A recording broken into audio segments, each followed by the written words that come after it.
Many people never achieve their goals because they have too many toxic, negative, energy-draining people in their lives.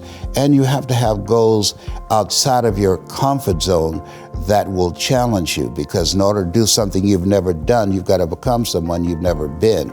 And you got to have a mentor who's experienced, who's been there, done that. And as a result of that relationship, because you can't see the picture when you're in the frame. Muhammad Ali said, "I'm the greatest," but he never won a championship without Angelo Dundee. And Michael Jordan never won a championship without Phil Jackson. So you've got to have someone that can see something in you that you can't see, that can take you to a place within yourself that you can't go by yourself.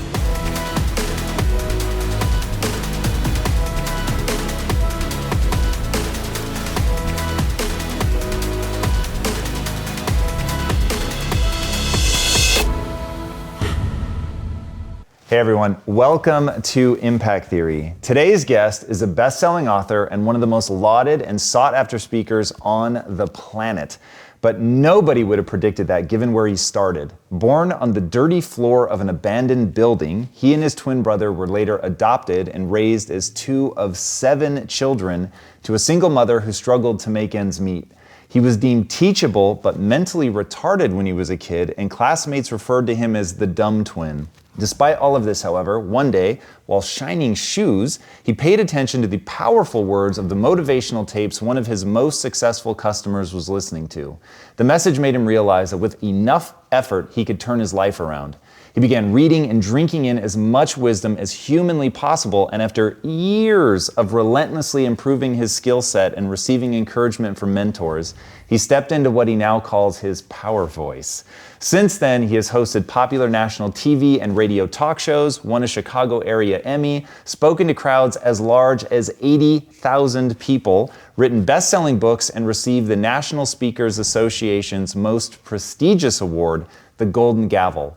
He was named by Toastmasters International as one of the top 5 outstanding speakers in the world, and he's been featured by NBC, Success Magazine, Inc., and the Washington Post, to name but a few. So please, help me in welcoming the man who refused to accept the limitations placed on him by others, the multiple-term state representative for Ohio, who can count AT&T, Disney, and IBM among his staggering client roster. One of the most powerful orators and teachers of our time, Les Brown. What's up, brother? How you doing, man? Great, thank you. Thank you. It's a pleasure to be here. Dude, it is so good to have you. You are an unparalleled motivational preacher. And I use that word very intentionally. You have a way of conveying a message with such chills-inspiring, goosebump-giving power. It's really, really extraordinary to witness, and becomes all that much more powerful knowing that you didn't start there, that wasn't sort of naturally, your beginning, and you've called life a battle for territory. Yes. What do you mean by that? That the things that you get in life, Frederick Douglass said, we might not get everything that we fight for, but everything we get, it will be a fight. And I love the quote that life is a fight for territory. And once you stop fighting for what you want, what you don't want will automatically take over. Like getting ready to come here to see you. I want to just, first of all, thank you for the great work that you're doing. I watch you and I study you, and you have had some incredible guests that impacted my life. And preparing to come here, I'm being treated by Cancer Centers of America for 4th stage cancer, which I've been kicking cancer's butt for 27 years. And I've been working on getting a 6-pack before getting here. I still got 1 pack. And I've been working to get some muscles so I can wear my t-shirt, but they weren't large enough, so I wore a long sleeve. That's amazing, man. Talk to me about cancer. You've had such an upbeat attitude about it. It's really pretty extraordinary. Was that your initial reaction? Did you go through a trough of despair when you first got diagnosed? Like, how have you framed that? Dr.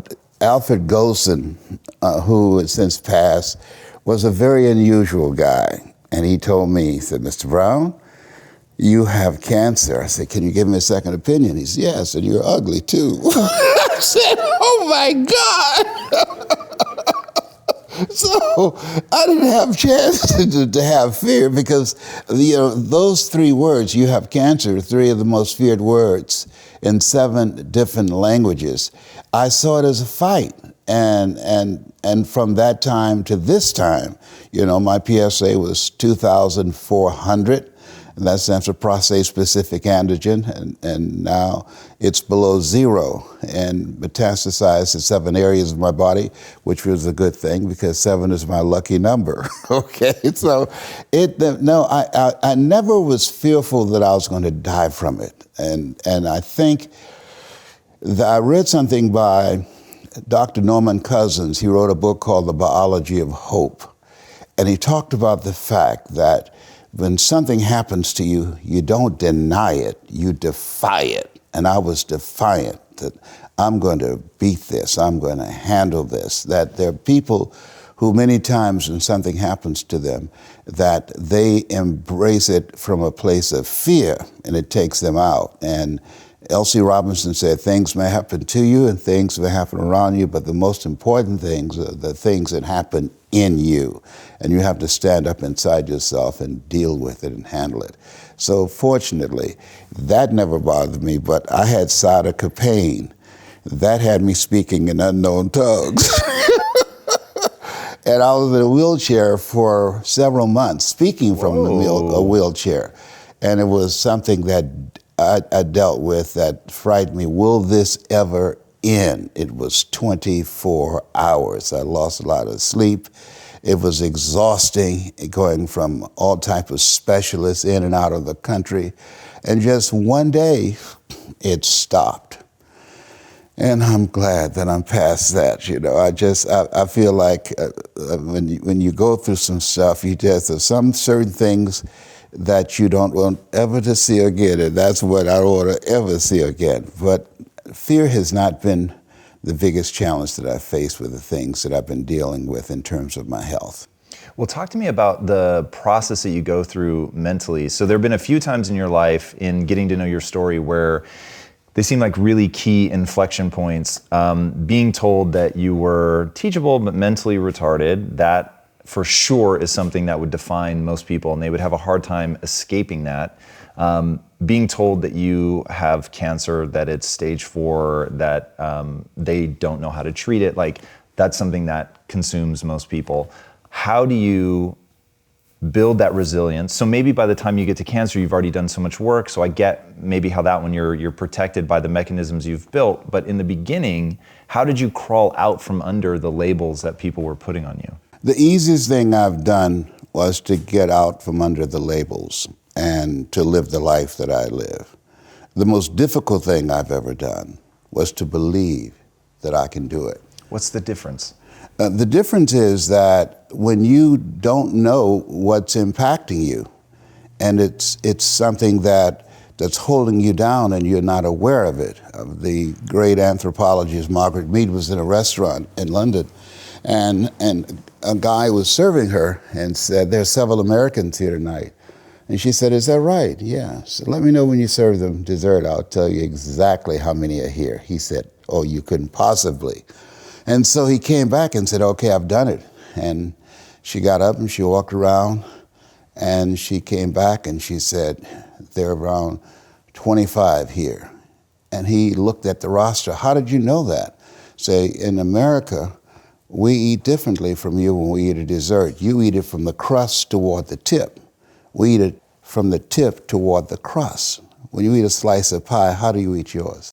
Definitely, yeah, from the tip back to the crust, for sure. Yeah, okay, and so there are things that when you, in my situation, when you live in a dominant culture that is designed to destroy your sense of self and your belief in yourself, and you have to learn ways in which you can begin to connect with this power that you have within yourself to handle where you are.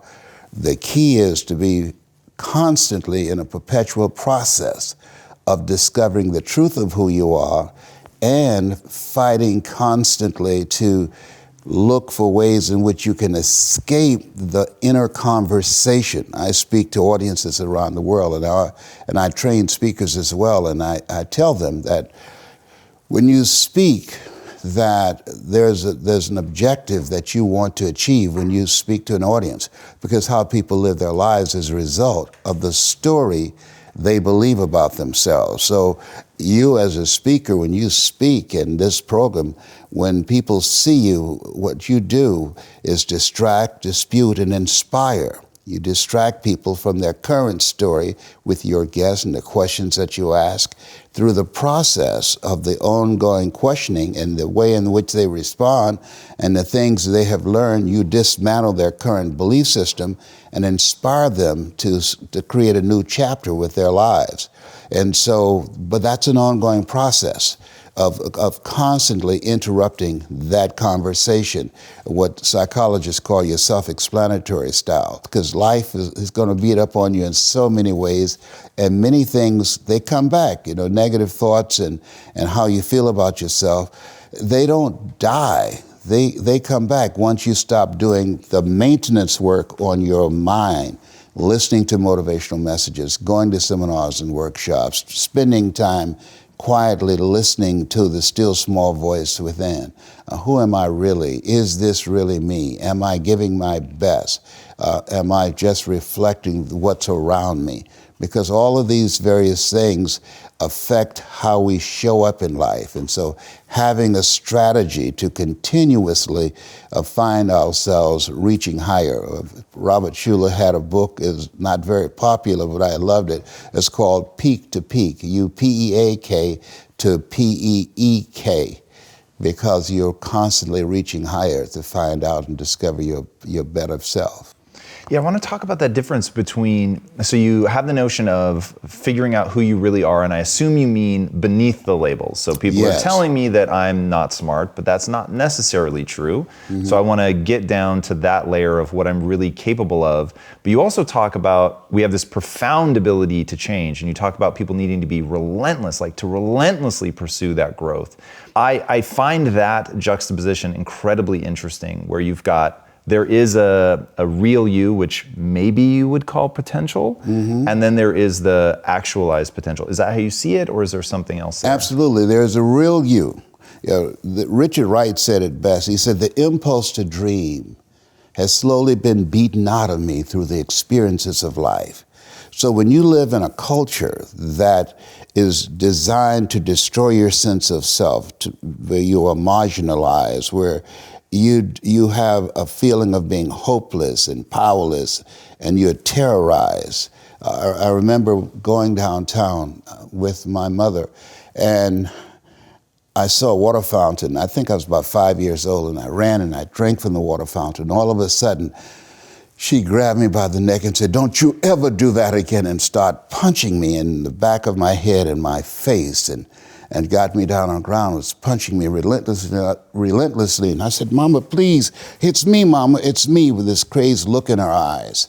And then a white policeman came, and he had a nightstick in his hand. He was hitting it in his left hand. Oh. He said, "Okay, all right, you beat that little nigger boy enough. Now I won't have to beat him with this nightstick." And he walked away laughing. And my mother broke down and started crying and saying, "Leslie, I'm so sorry. I'm so sorry." I said, "Mama, why'd you beat me like that?" She said, "These water fountains are for white only, son. And if that cop had hit me with his nightstick, he would have to kill me. I'd have fought him till he killed me, and I'd left you and your brothers and sisters by themselves to raise themselves. I'm so sorry." And the book called Learned Optimism, Seligman talk about the fact that between ages 0 and 5, we determine what's available to us and what's not available to us. And so that was a defining moment. I knew there are certain things I could not do, certain places I could not go. They used to have signs on Miami Beach that said, "Jews, dogs, and coloreds not allowed." And so now you have to operate within the constraints of the dominant society and the things that they've created for you.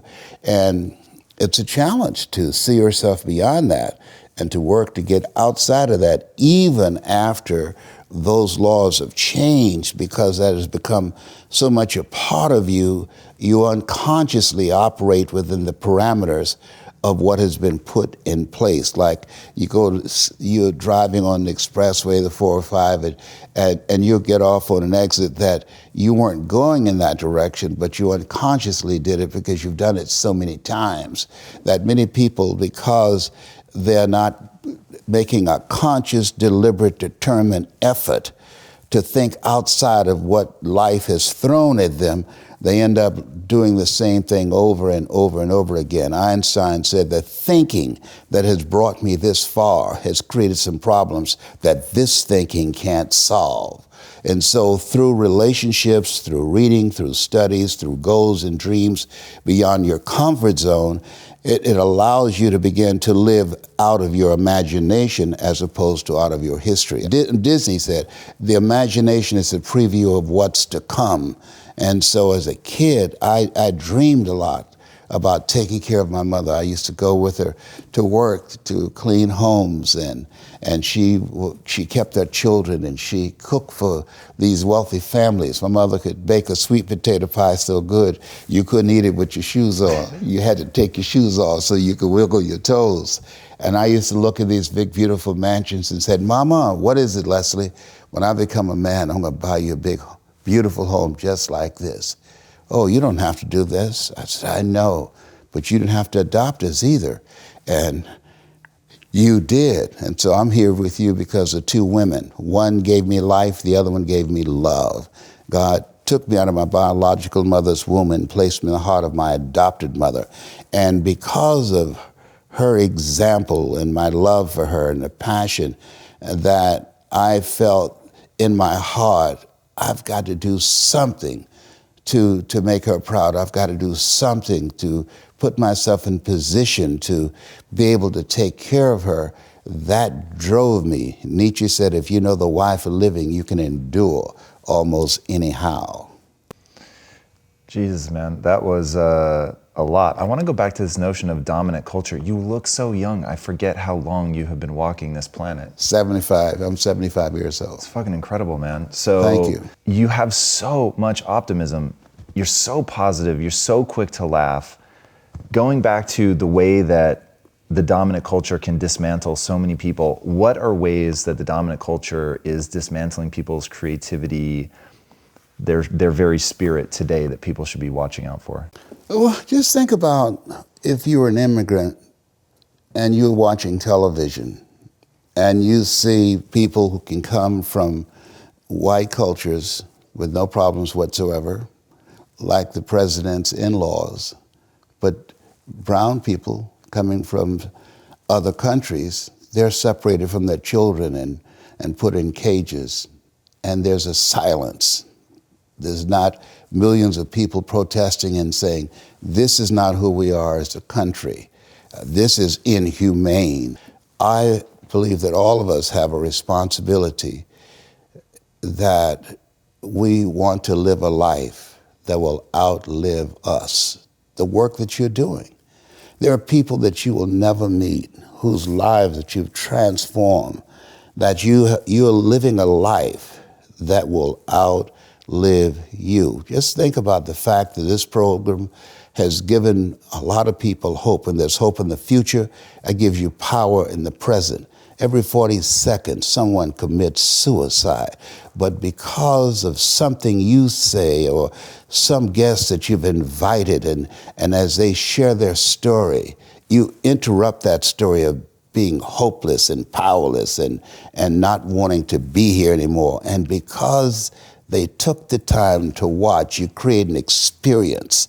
Oliver Wendell Holmes said that once a man or woman's mind has been expanded with an idea, concept, or experience, it can never be satisfied to going back to where it was. And so at the end of the program, at the end of one of your presentations, there are people who, because of you, their lives will be transformed, and they will become a pencil, as Mother Teresa would say, in the hand of God, and start writing a new chapter with their lives. I want to talk about that, writing a new chapter. So you've talked about the little voice that people have, the need to create quiet space to hear that. Combine that with the notion of the culture sort of chipping away at people, and whether it's based on race and oppression, or whether it's just the school system teaching you to be a good cog in the machine, or whatever other things people have to fight against. How can people that are listening to this now, especially if they're an adult that's got all those labels put on them, that's had their creativity squished, what process do they do to hear the voice? What sort of communion can they do to create that imagination that's going to allow them to get out of that and move towards something new? That's the reason why you designed this program, you and your team, for them to do that they have to expose themselves to something that will give them a different vision of themselves. And in addition to that, they have to put themselves in a community of what I call OQP, only quality people. A gentleman who dramatically transformed my life, I was a junior at Booker T. Washington High School in Miami, Florida, and I went in his class looking for another friend, and he said, "Go to the board and work this problem out for me." I said, "Sir, I can't do that." He said, "Why not?" I said, "I'm not one of your students." He said, "Do it anyhow." And the other kids started laughing, saying, "He's Leslie, he's DT." And he said, "What's DT?" His brother is smart, but he's the dumb twin.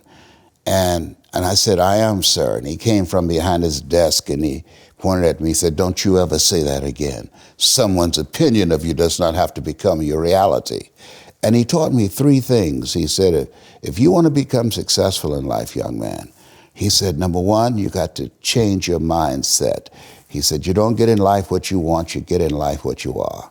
Number two, practice OQP, only quality people. You earn within $2,000 to $3,000 of your closest friends. I found that out. I left all my broke friends. I say, y'all got to go. Because I used to be so broke, I'd pass a bank and trip the alarm,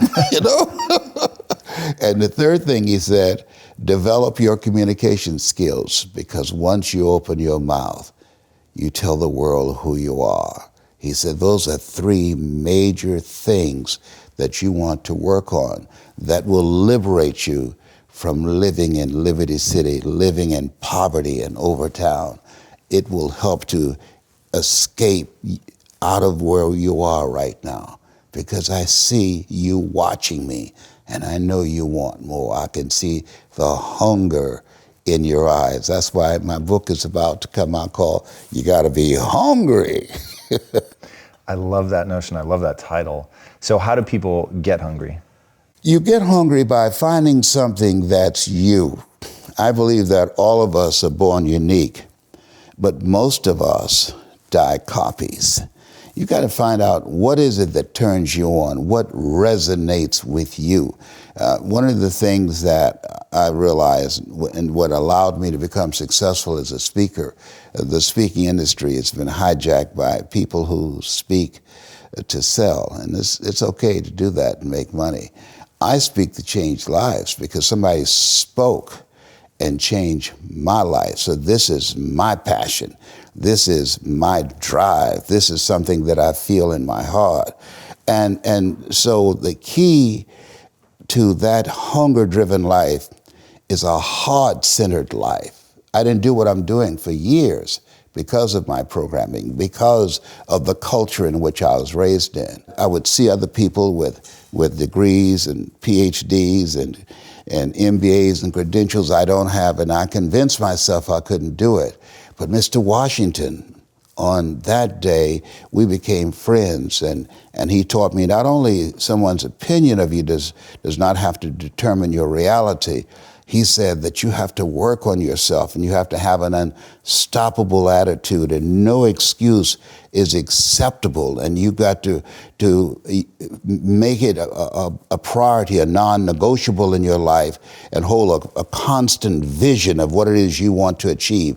See it accomplished and go all out. Find a way to win. In spite of the setbacks, in spite of the disappointments, in spite of your failures. I tell people, when I'm giving presentations, you will fail your way to success. I have a saying is life knocks you down, try and land on your back, because if you can look up, you can get up. And so those experiences of going after goals that's beyond your comfort zone and having relationships that will challenge you and surrounding yourself with coaches and mentors who can take you to a place within yourself that you can't go by yourself because you can't read the label when you're locked in the box. And so those experiences, they challenge you to go to that next level and continue to move forward in your life, doing new and exciting things that eye has not seen, ear has not heard, nor has entered the heart of mankind what God has in store for you when you live a heart-centered life, deciding that you're going to live a life that will outlive you. You're going to live a life that counts, a life that will build a legacy and change the planet. You know, Horace Mann said, we should be ashamed to die until we've made some major contribution to humankind. And so my goal is to make a major contribution to humankind. I am a father of 10, 5 boys and 5 girls. I'm suing the people who came up with the rhythm method. The rhythm method don't work. You know, I've got rhythm, but the rhythm method does not work, okay? And I have 15 grandchildren and 4 great-grandsons. And so every day when I get up, my mindset is, what is it that I can do to touch and impact somebody's life today? What is it? What does that look like? Like seeing you, I'm so excited. I started doing push-ups. I said, well, I'm going to go on. He's going to see that I got muscles too. Man, what you've done with your mental muscles is so extraordinary. I don't know that you need to worry about anything else.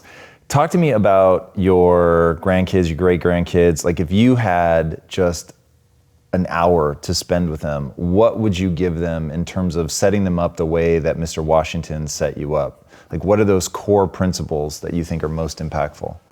One, get to know yourself. That I believe that we're taught, be ye not conformed to this world, be ye transformed by the renewing of your mind, is because... What does that mean? Like, that sounds slick as hell, but I don't actually understand. I know it. What it means is that don't live the life that has been given you. By the culture, by your parents. By their circumstances, by the people that's around you. That Sidney Poitier wrote a book called The Measure of a Man. And he said, when you go for a walk with someone, something happens without being spoken. He said, either you adjust to their pace or they adjust to your pace. Whose pace have you adjusted to? And so there are things that we pick up and we think that they're our choices, but they're the choices that we've been programmed by life to do. When we leave our homes in the morning, we're bombarded with over 6,000 advertising hits through Facebook, through Twitter, through Instagram, through television, through our phones and through our communities, and through the computers. And so all of these things are impacting us every day.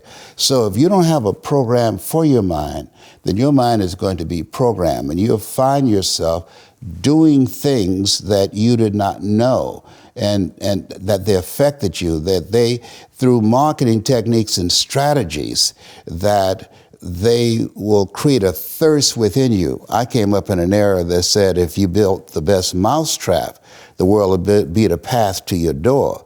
But if you know marketing, people will sleep outside your store to buy a telephone they've never touched or seen. But because of the marketing, they said, I got to have that. And when they get it, it's a smartphone, but they're a dummy because they don't know how to work it. And that is me. I got a smartphone, but all I can do is do text messages on it. Hey, that's already pretty good. All right, so we've got our grandkids in a room. We tell them, don't be programmed by the culture. You got to figure out who you are. You got to get to know yourself. You want to spend time reading. Reading is very important. Give me some powerful books. One of the books I enjoy is by my mentor, Mike Williams. He saw this Les Brown before I saw him. I was a disc jockey at WVKO radio station in Columbus, Ohio. And he said, hey, Brownie. I said, yes. He said, you know why you go see Robert Schuller and Tony Robbins and Zig Ziglar? I said, because I like their message. He says, no. He said, that's who you are, man. You can do that. And he said, you know why Bert Charles gives you so much hell here? I said, well, he just doesn't like me? No, because you've outgrown this place. There's something else for you to do. You can do what those guys do. But at that time, I was suffering from possibility blindness. I couldn't see it. I had the conversation in my head of being labeled educable mentally retarded and failing twice in school. But over the years, experiences continue to peel away, and you wax a floor. You don't put wax on the existing floor. You strip it first. And so over the years, the seminars, the workshops, the examples, the things that I observed, like people like yourself, begin to peel away and penetrate and connect with that part of myself that says, I can do this, I can do more, and I deserve more. And so I would teach my kids that you have to transform your mindset. You have to continuously upgrade your relationships. My youngest son, John Leslie, poses a question. He said, when you have goals and dreams you want to achieve, he said, ask yourself the question, who should I count on and who should I count out? And so many people never achieve their goals because they have too many toxic, negative, energy-draining people in their lives. And you have to have goals outside of your comfort zone that will challenge you, because in order to do something you've never done, you've got to become someone you've never been. And you got to have a mentor who's experienced, who's been there, done that. And as a result of that relationship, because you can't see the picture when you're in the frame, Muhammad Ali said, I'm the greatest, but he never won a championship without Angelo Dundee. And Michael Jordan never won a championship without Phil Jackson. So you've got to have someone that can see something in you that you can't see, that can take you to a place within yourself that you can't go by yourself. So I would teach them the value of having a life coach, that life is an adventure and it's going to be a challenge, and get ready because you're going to fail your way to success. You're going to get slapped around by life. And don't spend time complaining about it and telling everybody 80% don't care and 20% glad as you. Too true. I want to close the loop on the books really fast. So give me 2 or 3 books that you think everybody should read. The Road to Your Best Stuff by Mike Williams. I wrote the foreword to that. Live Your Dreams by me. It's a very good one. Another one that's a little known book that people don't talk about. It's by Robert Collier, called Secret of the Ages. That's a book that really inspired me, that Mr. Washington gave me, Secret of the Ages. Another book that I love. What is The Secret of the Ages? The Secret of the Ages, that you have the power to do more than you can ever begin to imagine. Don't underestimate yourself. You don't know enough about yourself to become a cynic. And so you've got to challenge yourself to access that power that you have within you. You're more than a conqueror. And the other one is a little small book that I don't care how many times I read it, I always get something of value. James Allen, As a Man Thinketh. And they have a female version of it, As a Woman Thinketh. Those are books that I enjoy very much. What is it about As a Man Thinketh? I tried reading it, and to be honest, I couldn't get into it. But I've heard a lot of people that I respect a lot say that book really has something. What am I missing? You know, he died in prison. And in spite of all of the things that he went through, because he was a guy that was ahead of his time, his experience in the area where he was, and being in prison because of his philosophy of life, didn't make him bitter. You know, we've all heard the saying, things in life will make you bitter or they'll make you better. And he became better. He did even more profound work while he was incarcerated before he ultimately died. And so his focus on the value of not only just changing your mind, but having a program to do maintenance work on your mind, because those negative thoughts will come back with a vengeance. Once you stop the ritual of whatever you're doing, that will hold those negative thoughts in check. Negative thoughts are like weeds. You can't kill weeds. You can hold them down for a minute, but once you stop doing the things to overpower those negative thoughts, because we've been taught to dislike ourselves, that if I said to you, Tom, you can't do this show, you just don't have what it takes. You have a face that only a mother could love, Tom. You can't do this.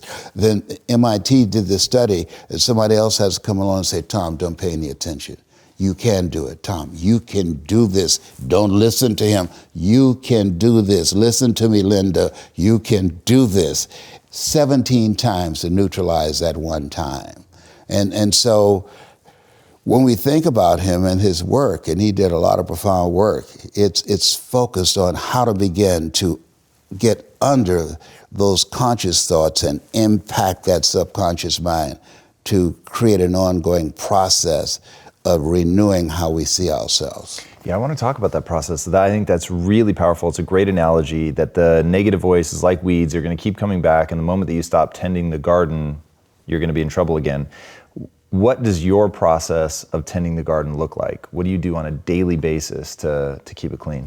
Well, we've developed a program called 4 Steps to Greatness, and it's a cyclic process. One, self-awareness, where you constantly, every day when I get up, I read. I get up and there's a scripture I love, because all things work together for good for those who love God and for those who are called according to his purpose. And so I meditate on that, and I visualize myself doing some good stuff in the planet. The next step is not only self-awareness, but the next thing is self-approval, that you have to have a program that will increase your sense of self, reading, doing good work, volunteering, constantly looking for ways in which you can improve all the dimensions of your life, being a better father, being a better husband, a wife, or being a better person, because we want to have a holistic approach to life. Because if your achievements outgrow your sense of self, you will unconsciously engage in self-destructive behavior. And we're witnessing that now on a national level.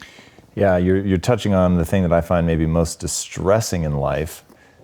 I want to know about your mom and how you were able to see her so well in the way that, you know, this kid couldn't see his father. What was it about your mom? You've quoted Abraham Lincoln as saying, everything that I have or ever will have is a result of my mother. And you said you feel the same way.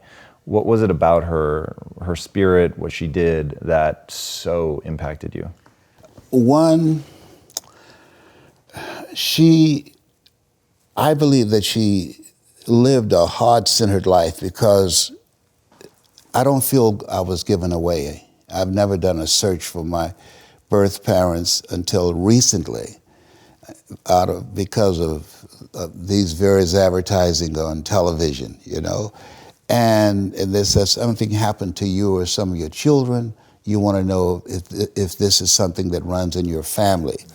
But a reporter asked her one time, how did you know, as a single mother, 3rd grade education, that you could raise 7 children by yourself? And her response was, I just felt that the Lord would make a way somehow. And so whenever I go after a goal, even though I don't have the money, even though I don't have the resources, even though I don't have the connections, I remember sending one of my messages to Gunther Rinker, who had a commercial for Tony Robbins' Personal Power every 30 minutes on television. So I sent them one of my motivational cassette tapes at that time. And they sent me a letter back, said, you got an inspiring story, but you're black. And I wrote back and said, thank you for telling me. I never would have known that had you not reminded me. At the end of it, I wrote, I'll see you from the top. Okay. And so, because my mother, she made a way out of no way. She promised our birth mother, she said, our birth mother, Mr. Moss, said, your mother was confronted by your birth mother. I took her in Liberty City on 62nd Street in this abandoned building. And word was this lady had twins and didn't want them separated. And when I brought Mamie in there, my mother, your birth mother got up and got in her face and got close to her nose and said, "Are you the one? Will you take good care of my boys?" And Mama said, "Yes." "You promised never to separate them?" She said, "Yes." "You're going to be good to them?" She said, "Yes. I promise you, I swear to God, yes." And he said that there was a look of determination on Mama's face as she was holding us in a light blue blanket coming out of there, that she was going to do this no matter what. So I learned to become a no matter what from my mother, and I learned the power of faith and of relationships. She never met a stranger. She would talk to anybody, talk to a telegraph post, you know. And I admired how when things happen, that when she lost her job, she couldn't work anymore. And she started selling homebrew and moonshine to keep food on the table. And she was arrested, you know. She went to jail for us. And I was 10 years old, and they said I was an old man because I became a man then. I sold copper and aluminum at Pepper's Junkyard. I cut grass, I shined shoes, I sold newspapers to provide until Mama came back. And when she came back, because I opened the door, because this guy who came to our house, and he was what you call an undercover agent today. During that time, we called him a stew pigeon. And he said, "I want to surprise your mother. Don't let her know that I'm here. I've got some friends. I want to meet her." And I opened the door, and he threw me against the wall, and he hit me. And they went in the back, and they brought Mama out in handcuffs. And she said, "I told you never open the door without letting me know." And I said, "I'm so sorry, Mama. I'm so sorry." And when she got out, she never mentioned it. She never brought that up. But Mama, she sacrificed. Mama, we never went to bed hungry. Mama kept a roof over our head. When she got out, she kept children. She baked sweet potato pies. She cooked for people. She found another way to generate income for us. So that's why I admire her so much. Yeah, that's incredibly powerful. You have really lived that in your life, which is extraordinary. You told one story one time, which I was really moved by, about the by any means, being relentless, not stopping, not making excuses, selling door to door. And you and another guy started at the same time. I think it would be really powerful, especially given that context of how much your mother planted that seed in you. Yeah, this is a time where you have to be hungry because according to the Department of Labor, over 20,000 people lose their jobs every month and being replaced by artificial intelligence. And so I used to sell television sets. So a guy named Sam Axelrod knock on the door. "Hello, hi, would you like to buy a good working television set?" Nobody down. They say no, you're going from door to door. And he would call the guys together when it gets so late and say, "Okay, we gotta go." And he would call everybody to the car. And he said, "Wait a minute," he counted ahead. "Hey, Leslie's not here." And I could hear him saying, "Hey, Leslie, come on to the car." And I said, "No, Sam, why not?"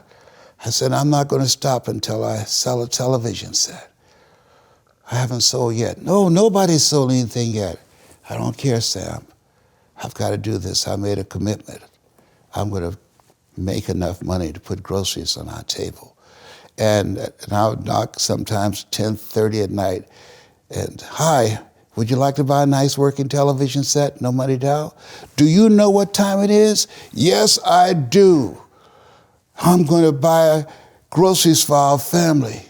Somebody's going to buy a nice working television set from me tonight, and it might as well be you. And they say, come on in here, fool, it better be a good one.